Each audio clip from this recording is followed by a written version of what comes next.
What determines if the products or solutions that you sell every day are truly a success? And more importantly, how do you know if your customers are actually willing to pay money for the products and solutions that you offer? These are just some of the things that we're going to talk about in this video right here. So if you haven't done so already, make sure you hit that subscribe button, read the caption below to see how you can be a part of our exclusive business training series, and get ready to succeed.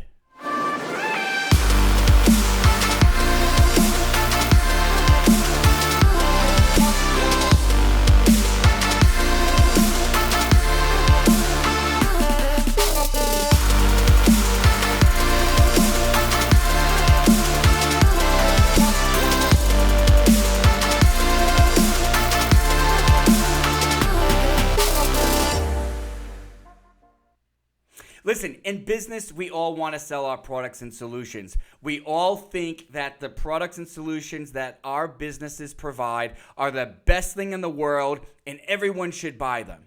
And of course, we should make a ton of profit in doing so. But the key question is you might think that what you offer is the best thing in the world, but the key question is, do your consumers? Do the individuals who are actually going to spend money with you, the ones that are actually going to be bringing the profit to your business, do they feel that you have the best solutions and the best products? Do they feel that you actually did a fantastic job creating this product solution that is exactly in line with what they are looking for? And how do you make sure that what you are producing is something that your target audience wants? So that's some of the things that we're going to talk about today in this video, which is the main question that we're going to be asking, which is, what makes a product a success? What makes a product a success? So that's the question I'm asking you right now. What makes a product a success? And it's a very, very easy answer when you think about it. And really what it comes down to is value. We have to provide value to our target audience and to our customers. If we can provide value to our audience, we are always going to make a profit. So again, what is value? The value formula, just to recap, is value is what I get minus what I give. So whatever the benefit, whatever the end result of the product that I'm selling, that is what you get. What you give is the amount of money that you actually have to pay for that product or solution. So if I have to pay $50 to go out to eat, to have a great experience with my friends, with my family members, and I don't have to cook or clean afterwards, is that $50 worth that experience in my mind, or is it not worth that experience? If the answer is yes, and what I'm getting outweighs what I have to spend, people are always going to do business with you.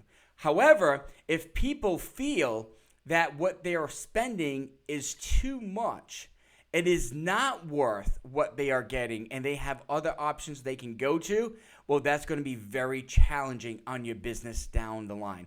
So what we need to do is we need to identify, okay, what exactly is it that our target audience values? And then how can we make sure in everything that we do in our business, we're providing the value to our target audience, but we're also making a profit in doing so. So those are some of the things that we're going to talk about today. So if we know that we have to create value for our target audience, how exactly do we do it? What are the steps? What do we need to do? So thankfully, there is a very useful and beneficial tool. It's called a CTQ. It is a Six Sigma tool, and it's used to ensure value in the eyes of the consumer as well as quality. Now, here is the main thing. The most important thing you got to remember, it is in the eyes of the consumer, not in your eyes. Like, you could have the best product in the world as far as you are concerned, but do those individuals who are paying you the money feel the same way? Maybe they do, and that's fantastic for you. Maybe they don't, and that can be an issue, all right? So what exactly is this critical to quality, right? So just remember, critical to quality, CTQ. It all starts with consumer benefits. What are the key benefits that consumers are looking for? And then what it does is it maps out, okay, now that I know these are the benefits that we need to provide in order to make a sale, what features do we have to incorporate into this product in order for those benefits to come alive, okay? And then the third element is, what are the measures that we are going to put in place to ensure that our product is actually delivering on what it needs to? These are measures of continual improvement. Before we even go into the CTQ, one of the things I really need to make clear is the difference between a benefit and a feature. A benefit and a feature. These are two completely different things, but they are linked and intertwined. So what is a benefit? A benefit is the end result of a product. It is the end result of a product. And what is a feature? A feature is the elements in the product that are needed to make the benefit a reality. Okay, now you guys are probably like, what in the world is he talking about? Let me show you an example. Okay, let's say the product is suitcases. Okay, the product is suitcases. The benefit is an end result that the consumer wants. Okay, so what is the end result that the consumer wants in the suitcase? I'll give you some examples. Easy to transport. It's sturdy. It actually fits in the airplane in the overhead. And it is designed in a way that truly helps you organize your luggage, okay? So those are benefits. And let's just say you're going on vacation and you're trying to find what suitcase is best for you. And these are the things that will determine what suitcase you buy. You want something that's easy to transport. You want something that's sturdy. You want something that actually fits in the airplane. And you want something that helps you to organize your luggage, okay? Now, as a business owner, you know this is what my consumer wants. So now what I need to do is I need to create a product that actually has all of these elements in the product. That is what we call a feature, okay? So the benefit is the end result that the consumer wants. The feature is, what are we going to put into our product? What are the features in our product, the components that are actually going to make these benefits come alive, okay? So for example, someone wants easy transport. They want to be able to easily transport their suitcase. So what's the feature? Well, we're going to put swivel wheels on the bottom of it, which makes it very easy for us to wheel the suitcase around throughout the airport. Okay. Next, we want something that's sturdy. So what are we going to do to make this suitcase sturdy? We're going to use a form of hard plastic that is very durable, very difficult to break, that will protect your belongings. Okay. We want something that fits the airplane or even the train. You know, if you fly to Europe, if you go to Europe, not only are you flying, but you could even be on a train or a taxi cab as you're going from country to country or city to city, right? So what you're going to do here is you're going to have overhead dimensions. So the suitcase is going to fit. It's actually going to be in line with airline dimensions as well as train dimensions, and it's very easily it will easily fit into a cab, okay? You want it to be organized. So what features are you going to put in? Well, we're going to have internal compartments within the suitcase. So there will be certain areas where you can actually put certain clothes. There will be other areas maybe you can put some of your electronic devices that are well protected. There are other areas where you can put like your shampoo and your soap, and it won't mess or spill on your clothes. So we're going to have very well organized components within the suitcase, all right? Before we even get into the CTQ, it is super important for you to remember what the difference is between a benefit and a feature. So just remember, a benefit is what the consumer wants or needs in order to make a purchase from you. A feature is what you as the business owner are going to put into your products and solutions in order to make those benefits come alive. Does that make sense? And you also want to think of it as it's like cause and effect, right? So the benefit is the cause. I mean, the features are the causes, and the benefits are the effects. So because the suitcase has a swivel wheel, it is easy to transport. Because the suitcase has hard plastic, cause, feature, it is very sturdy, benefit, result, right? Because the suitcase is designed in a way of overhead dimensions, it fits easily in the airplane overhead, right? Because the suitcase has internal compartments, it makes it very easy for you to organize, all right? So remember, cause effect, benefits is what the consumer wants. Features is what you are going to provide in your product in order to make those benefits come alive, okay? This is what a CTQ diagram looks like, and I want you to take a look at this. So what we're going to have is we're going to have benefit 1 right here. Now, in order to make benefit 1 come alive, we're going to need a number of features. So I have feature 1, I have feature 2. You could have 10 features. You might have 1 feature, right? Whatever you need to put in this product to make this benefit a reality, that's what you need to do. And then what we need to do is we need a measure. We need to measure exactly how is our benefit performing. Are our features truly providing the benefit that the consumer wants, okay? Now, this can be confusing at first. Stay with me. You guys will get it in a little bit, all right? So just stay with me, and you'll see how easy this all flows in together, okay? So how exactly do you create a CTQ? This is a powerful tool, guys. This is something that can really help take your business to the next level. This is something that you truly want to look at on an ongoing basis. Like, I would actually recommend you revisit your CTQ every single quarter for your main product lines, right? Because this is something that can truly help make you realize exactly what the consumers want and help you to monitor, are you truly providing the value that they're looking for and willing to pay for? Okay, so how exactly do we create one? The first thing we need to do is we need to identify the benefits. What exactly is it that your segment needs in order to be happy? What does your segment truly need within their product, within the product that they want to buy? What does it need to do for them in order for them to say, yep, here's my credit card. I would gladly buy it. There is a ton of value in this product. I am willing to give you the money for it. What do they need to see in order for that to happen, okay? Okay, how do you find this out? Okay, well, one thing you could do is you can look at your segment why. Remember when we created our different segments, and the first element was to identify why would people do business with you, or why would people purchase this product? So that's the very first thing you need to do, is identify the why, look at the why, and that will help you find some benefits that you need.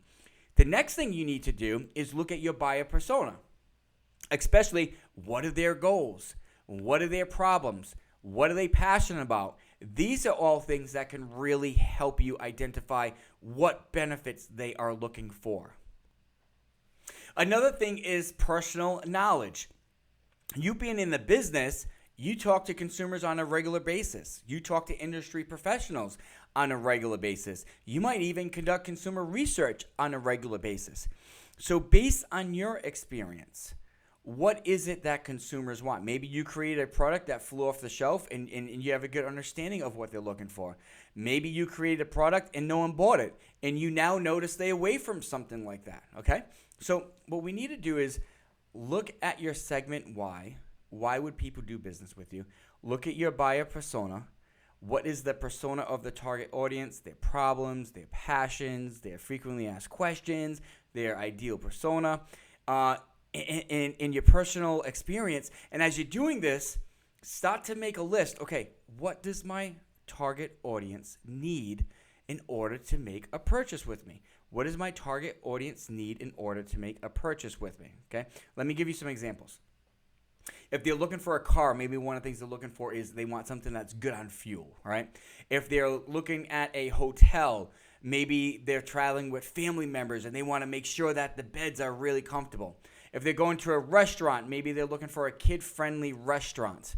If they are traveling with pets, or going to a restaurant with pets, or going to a store with pets in a downtown district, maybe they have to make sure that the place and the establishment is pet-friendly. Maybe if someone is looking to gain business training, they want a format that actually fits their busy schedule. Maybe if they're going to a restaurant, or they're going to a store, or they are participating on a vacation, or they're hiring a service, they want to make sure that the staff is very friendly, okay? So these are just some examples of what benefits are and what we're looking for, okay? So you just want to make a list, What are all the benefits that your target audience needs in order to make a purchase? Okay. Next, now that we have identified our benefits, what features do you need to make each benefit become a reality? Okay. So you need to take each benefit at a time. My consumer needs a car that's good on fuel. Okay. What exactly I'm not an engineer, so don't ask me how this works, but what exactly does this engine need to have in order to be more fuel efficient? Okay. My children, or I want to make sure that we have comfortable beds at the hotel that my family's staying at. Okay, you as the hotel owner, how do you make sure that your beds are comfortable? All right. This could be components.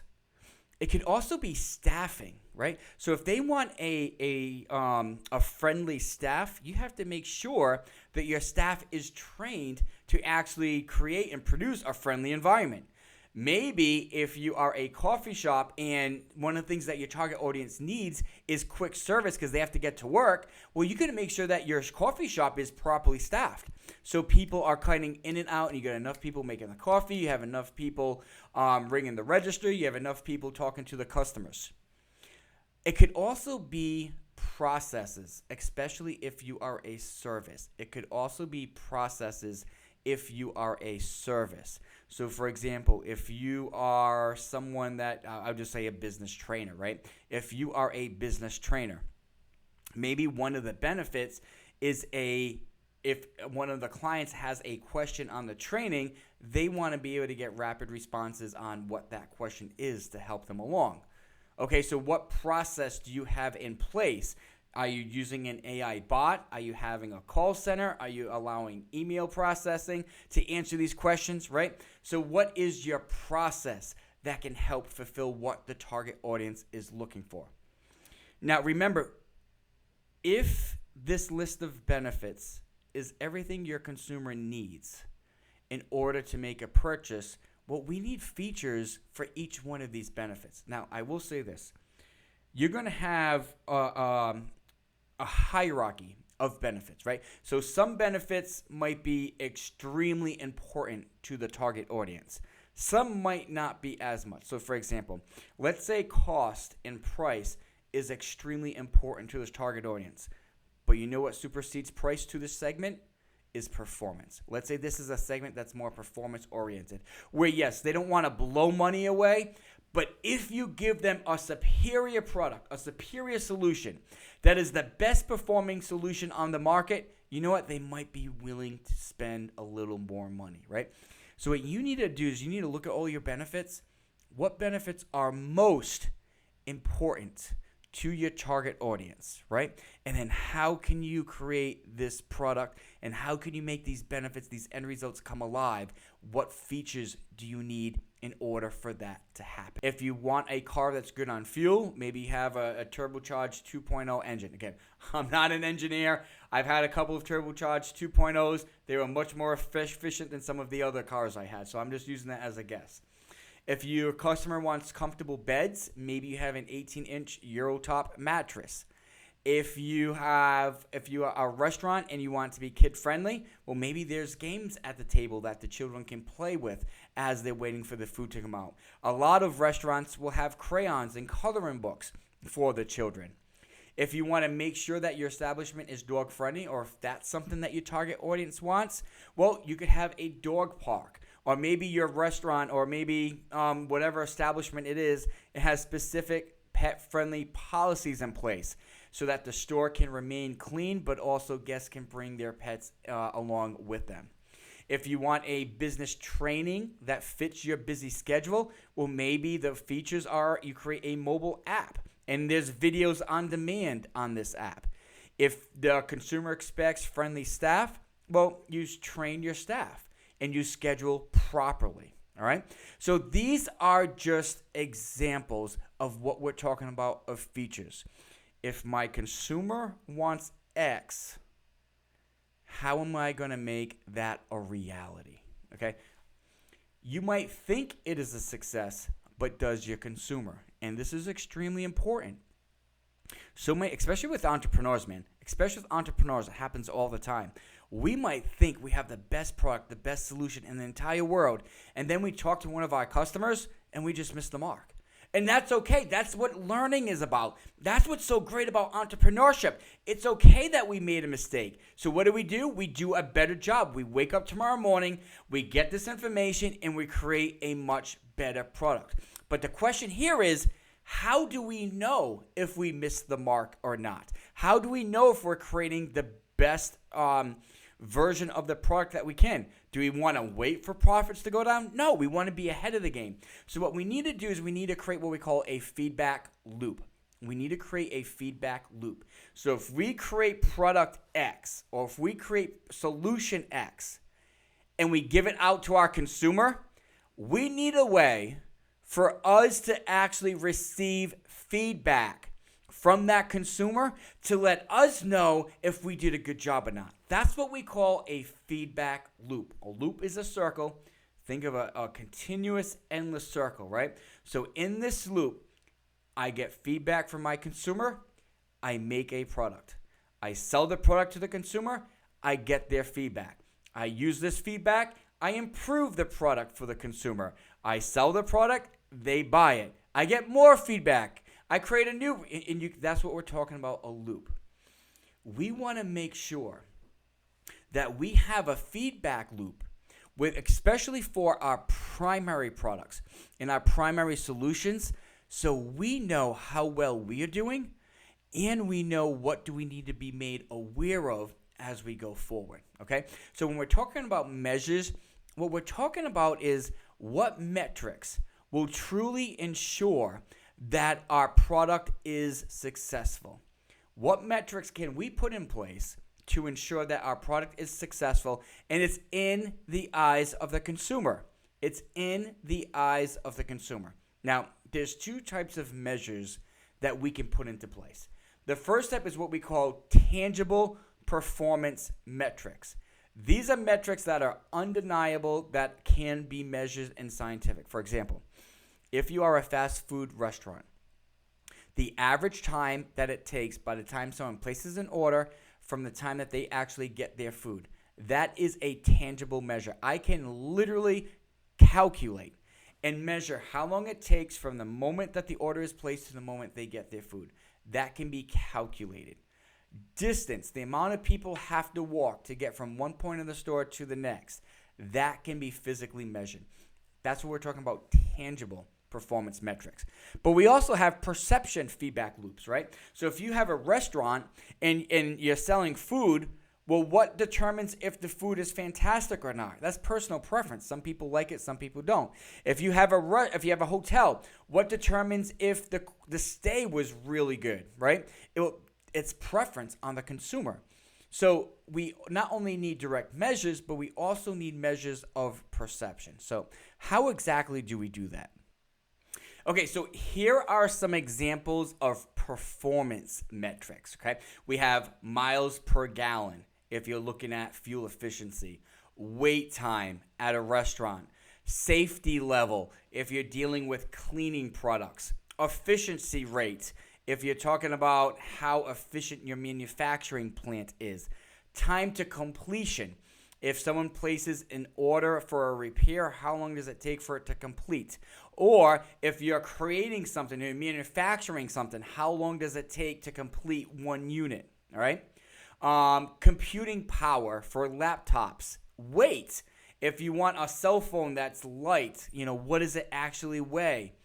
Durability. How many pounds of pressure can this product actually withhold? Okay.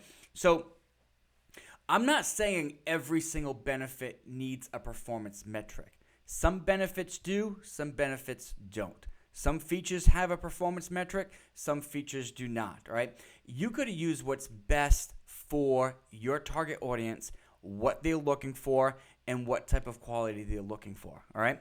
Now, here's another example. These are the perception metrics.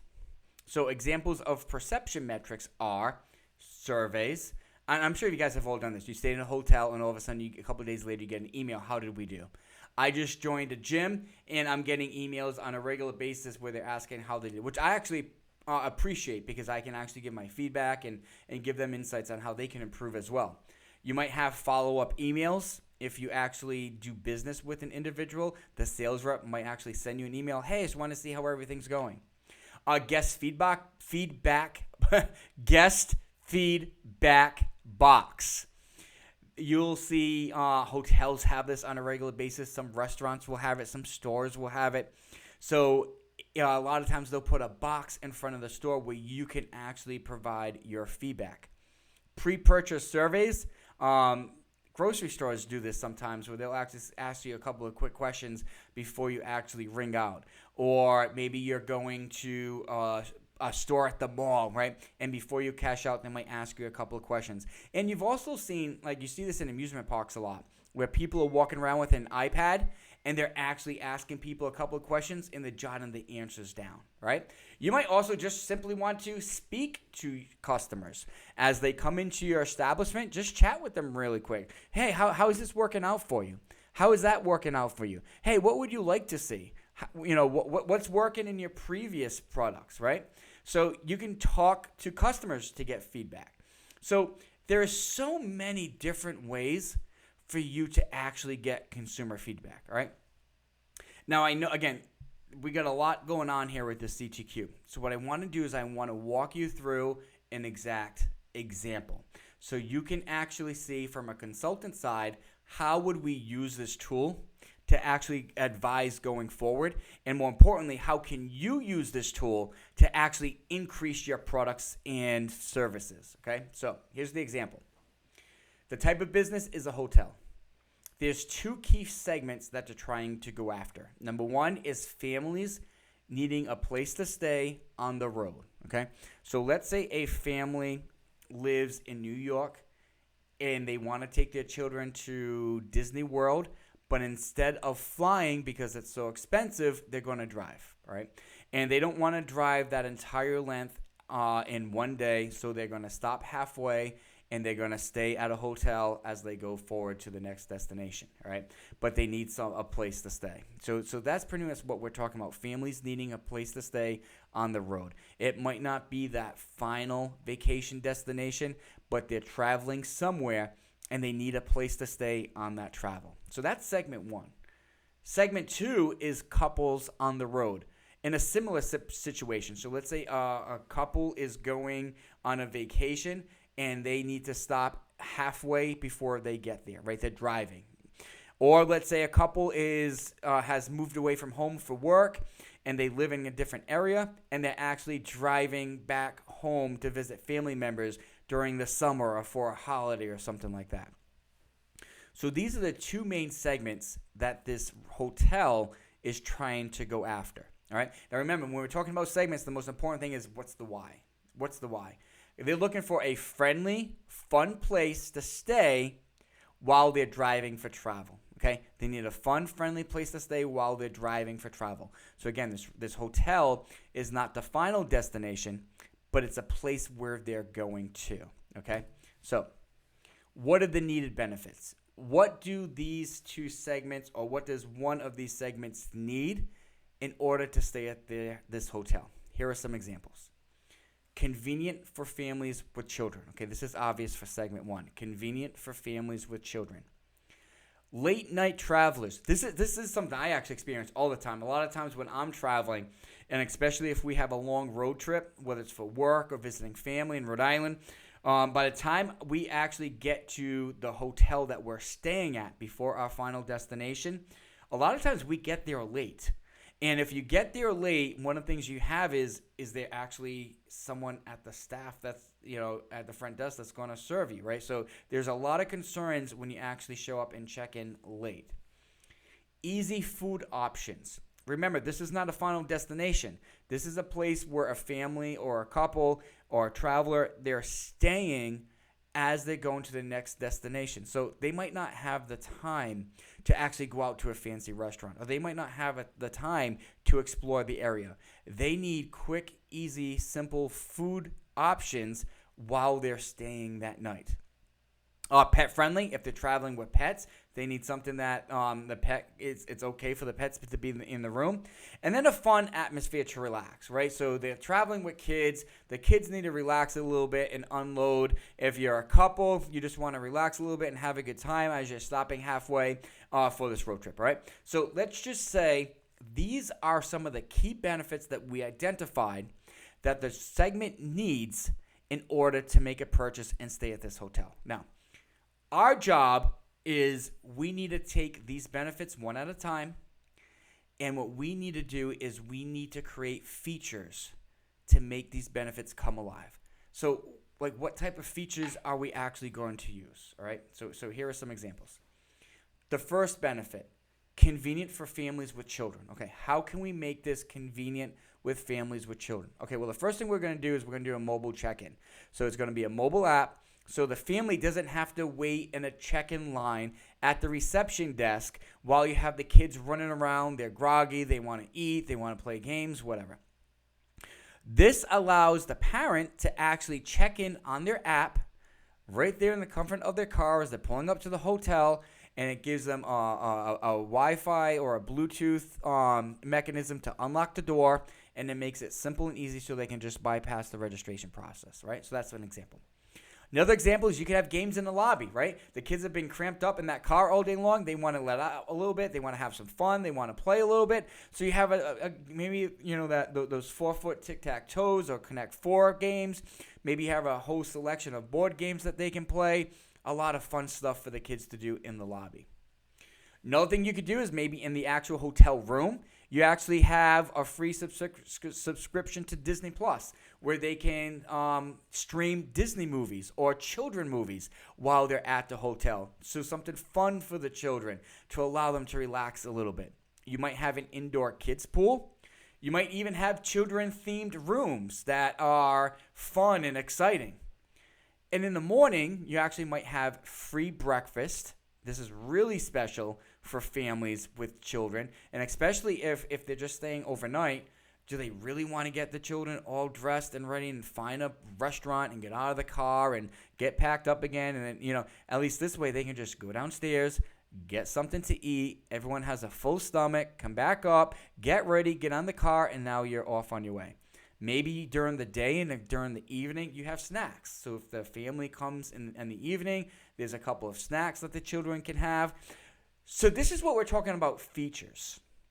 Knowing that the consumer wants a convenient environment for families, these are a number of features that your hotel can incorporate in order to make this come alive. Okay, so is this starting to make sense a little bit, right? So here's another example.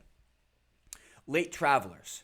So you have late travelers. How can you satisfy them? All right. Well, maybe what I do is I ensure that I have 24-hour staff. So regardless what time you check in, if you get there at 5 o'clock p.m. or you get there at 3 a.m. in the morning, it doesn't matter. We have staff that's always at the front desk. They're friendly. They're willing to help. No problem. Whatever time you get here, we're going to take care of you. Okay, so that's an option. Another option is maybe you have an on-site bistro that's open late. And again, I can resonate with this because there are so many times I've checked into a hotel. By the time I got there, it was a little bit later. And then all the food places nearby close at like 9, 10 o'clock. And I'm starving because I've been driving all day and I have absolutely nothing to eat. I have no options. Nothing's open. Maybe they have a bistro right there at the hotel or in the hotel parking lot that's open later. Another thing they could do is 24-hour counter service, right? So a lot of hotels, when you walk in on the side, they'll actually have a little refrigerator that might have sandwiches or snacks or something small, but at least it's something you can eat. And because you have 24-hour staff, you can purchase this at any time. Maybe you have a 24-hour fitness center, right? So if someone's been driving a long time, maybe they need to get their body moving. Maybe they need to stretch out a little bit. And you want to have a facility that's open at that time, right? Late night fire pits. I just threw this out. Again, if you have a couple that's driving late and they're not ready to go to bed yet because they're wired from the drive and they just want a little bit to unwind a little bit, outside, beautiful scenery, nice fire pit to relax a little bit before bed. All right, so these are just some examples. But again, If you have late night travelers, again, what can I put into my hotel that will accommodate them? Okay, next, convenient food options. Convenient food options. So, what could my convenient food options be? Now, I use this example on purpose because I want you to see this, right? So, number one is free breakfast, and I have day snacks. Now, some of you guys might say, hey, listen, with the kids a little earlier ago, you actually, I'm going to go back to right here, right? You have free breakfast and snacks right here. You're putting it again, right? You're doubling. What's going on here? This is okay. You will have features that help satisfy multiple benefits. This is fantastic. If there's a feature that can help satisfy multiple benefits, you know this is probably a feature you want at your establishment, okay? So this is actually something really good. Next, on-site bistro, open late, 24-hour counter service. So every single one of these things I've already used with other benefits. It's perfectly fine. Features can help supply multiple benefits, okay? Next one, easy highway access, okay? Easy highway access. So I say, okay, it's located within 2 miles of the highway. Now you might say, well, that's just like common sense. You know, easy highway access, 2 miles from the highway. That's fine. As long as you have it measured and it's there, right? As long as it's measured and it's there. Your feature can be extremely easy and it could almost mirror what the benefit is as long as you're providing it, right? So if they want easy highway access, what are you going to be, 20 miles from the highway? No. It's okay for the for the feature to be right on track with the benefit, okay? Now we need to measure. So how in the world are we going to measure if we're actually fulfilling these different benefits and features? How do we know if we're doing a good job or not? Okay, so let's say I do consumer surveys. The traveler stays with us, and within a day we email a survey asking them how did we do, or maybe even during breakfast we have some people going around just asking them a couple quick questions. Either way. So the survey is actually designed because it's going to help us measure were we convenient for families with children. There are going to be a number of questions saying did we help late night travelers. It's going to measure if they thought that we had easy food options, if we were pet friendly and a fun atmosphere. And then what we're going to do is miles from the highway. That's pretty easy to measure, just the distance, right? As simple as that. But the key is I have measures in place. I now have measures in place. And through this survey, if they don't think I was convenient with children, they can tell me about it. And I have their feedback, and then I can fix it. If I wasn't a good environment for late night travelers, okay, now I know. And I can handle that. All right? But at least now we got that feedback measurement. Now we got that feedback loop where we can actually see, okay, what's working, what's not, how do we fix it, how do we make it better? Okay? Let me give you another example. This right here is a business consultant. All right, so let's say that we're doing this for a business consultant. And this is a quick example, right? This is not going into too much of a detail, nothing like the previous example. But just to give you an idea. So let's say the first benefit is brand awareness. So the business is a business consultant, and their consumer is, let's say, local entrepreneurs, okay? So the local entrepreneurs, one of the benefits that they need, one of the end results they need is brand awareness. Okay, well, what features is the business consultant going to actually put into the program in order to accomplish brand awareness? Okay, well, they're going to do social media, and they're going to do streaming TV. Look at that. There's a spelling mistake. Okay, that should be streaming TV. What's the measure? What's the measure? Well, we're going to measure follows, social media follows. We're going to measure social media engagement, and we're going to measure TV views, right? So if the follows are high, if the social media engagement is high, if the TV views are high, well, obviously we're getting brand awareness out there because people are hearing about the brand, right? That's a direct measure. Another example, leads. Let's say the consumer wants leads, all right? So how are we going to help them get leads? Well, maybe we're going to do search engine ads, all right? Well, how are we going to measure if we're actually fulfilling this benefit of leads?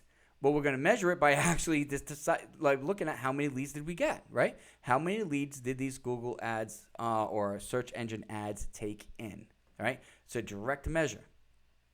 Let's say the customer wants to increase their business skills. So how are we going to do that? What we're going to do is we're going to have an on-demand training app that's going to help them advance their business skills.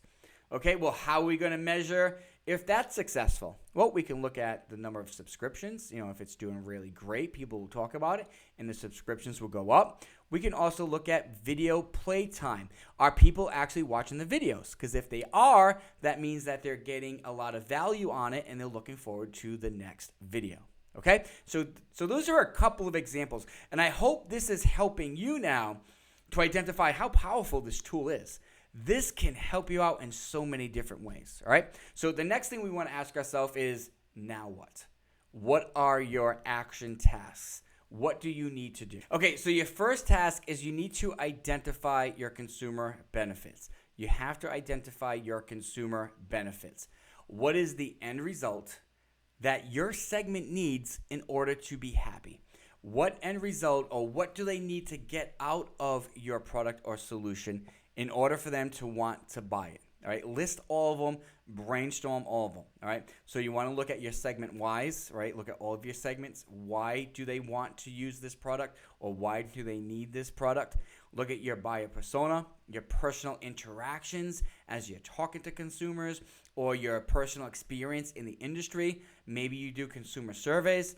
So we need a list, and here I would recommend having an ongoing list. You hear me say this with the competition. You hear me say this with new product ideas. I think it's just so beneficial for you. If you have an iPhone, just use the Notes app. If you are a pen and pad and paper type of a person, always keep one in the car with you. Always try to find out, what is it that my target audience is looking for? What is it that they want? What are they trying to get out of my products or solutions? Always write them down, because if you give them what they're looking for, they will always come back, all right? So you want an exhaustive list of what products, what the end result of the products and what the benefits are that your target audience is looking for. So some examples. Maybe they want white teeth. They don't care how that's going to happen as long as it's safe, but what is going to get me white teeth, right? Maybe it's exceptional service. Maybe it's longevity. Maybe it's an ambiance of a coffee shop. Maybe it's speed of service. Maybe it's efficiency. I don't know. What is your target audience looking for? What do they need in order to make a purchase with you, okay? Number 2, now that you've identified the needed benefits, for each benefit, what features do you need to incorporate into your product and solution to make it a reality? You got to take one benefit at a time. And what you can do is, once you have your list of benefits, prioritize them. What is essential? What is nice to have? What really doesn't matter, right? And obviously the essentials and hopefully the nice to haves, you want to prioritize them. But take them one at a time. What feature is needed to make this happen? What are the product components? What are the experiences, the scenery that the target audience needs to have to come alive? What staff do you need in order to make this come alive? Okay? Some examples. Engine components to increase miles per hour. Processes for quicker service time. The needed staff for exceptional experiences. And the decor, the lighting, and the speakers to actually create an ambiance. All right? Features that are special to the consumer and different from the competition. This is what you're hoping to do. Now, some of you might be like, whoa, hotel, free breakfast, everyone does that. If it's important to the consumer, yes, incorporate that, right? But what you also want to try to do is, how can you be somewhat different from the competition? So for example, if the competition is just giving coffee and donuts for breakfast, can you incorporate pancakes or eggs, right? So how can you actually spin it a little bit where it is perfectly ideal for your target audience, but try to do it just a tad bit different. It doesn't have to be extremely different, but just a little different than your competition. Task 3, identify measures and metrics, all right? Identify measures and metrics. We need a feedback loop. We need a feedback loop. So we have to put in place measures and metrics in order to get feedback as far as are we ensuring success or not. Okay, so for each benefit, how will you measure success? Will you use metrics? Will you use quality control metrics and or consumer feedback loops, surveys, feedback, etc. Okay, you have to put a plan in place. So examples of this right here could be miles per gallon to see if those components you put into the engine truly is making the car more fuel efficient. Okay, time of service, the processes that you put in place for a quicker service, are they truly working? Consumer surveys, so that extra staff that you put in place for exceptional experiences, is it actually working? Okay, satisfaction kiosk, the decor, the lighting, the speakers that you put in place for added ambiance, is it truly working? All right, so that is critical to quality, CTQ. If you actually put this in place, what do my consumers need in order to find value in my products? What features do I need to put into my products and services to make those benefits come alive? And then finally, how am I going to consistently get a feedback loop so I can measure and see how I'm doing? If you do that on a regular basis, that alone is going to help take your business to the next. Bible verse of the day, Philippians 4:19-20. And my God shall supply all your needs according to his riches in glory by Christ Jesus. Now to our God and Father be glory forever and ever. Amen. And my God shall supply all your need according to his riches. One of the joys of faith is being able to rely on God to actually provide our needs or to guide our needs. That is the biblical sense. On a business sense, as God blesses us with talents and treasures and skills and resources, now we have the ability to actually bless and supply others. Your consumers have specific needs. There are specific things your consumers are trying to get. There are problems they're trying to solve. There are goals they're trying to accomplish. Now the question is, how can you help them provide what they're looking for through your products and solutions? All right, everyone, that is today's video. I look forward to seeing you on the next one.